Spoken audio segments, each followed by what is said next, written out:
I hope somebody is getting. I'm going somewhere, and I want you to follow me.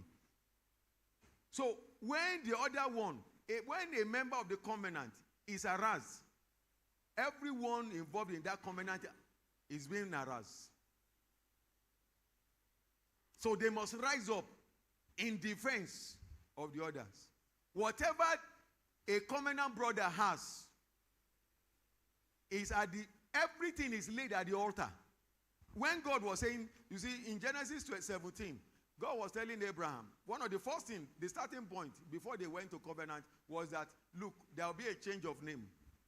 God was bringing them, upgrading them into royalty.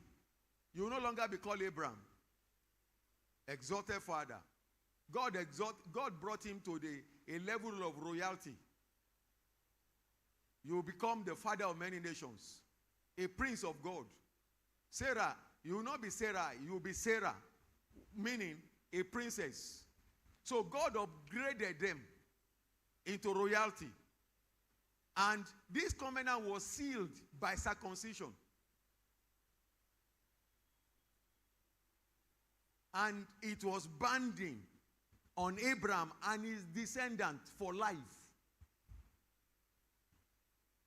And everything in the covenant was laid on the altar. So whatever is the property of the covenant brother is your property. At the risk of the life of the covenant brother, when a man enters into covenant, he is ready to risk his life for his covenant brother. So when we enter into a covenant relationship. When we talk about the Old Testament, the New Testament, the Old Testament is the English for covenant. So we have not a relationship with God. God is we are in partnership with God. We have entered in partnership with God. We have entered into an agreement with God. And God, because of the covenant, is bound to protect you. God is the stronger in this covenant. So, God is committed to your protection.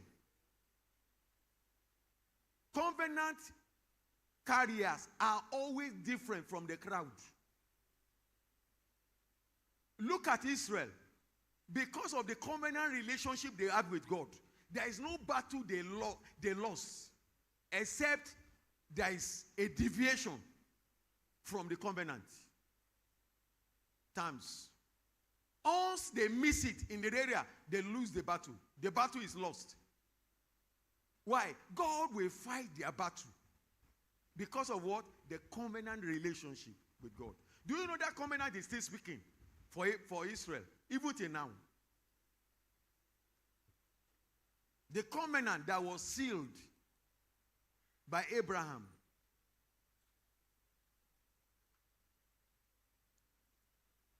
I hope somebody is following me. And if you look at the Israeli nation, how over the years, a small nation in the midst of the enemy, how God has fought their battles over their years. As long as they stayed according to the terms of the covenant, God is bound to fight for them. We are the spiritual Israelites. We are the spiritual Israelis. We have the covenant relationship with God. So, God said, my covenant will I not break. No alter, no change. Anything that has gone out of my lips. My covenant. So, he is a God of covenant. He is ever committed to fulfilling his covenant. So when we gave our life to Christ, we have entered into a covenant relationship. And one of the things they deliver is we have a covenant of life with God. The covenant gives us victory over death. So you are not ordinary. Every child of God, don't look at yourself. You have a covenant relationship with God. That's why he said, 1,000 may fall by your side, 10,000 on your right hand. It will not come near you. It's not just a promise.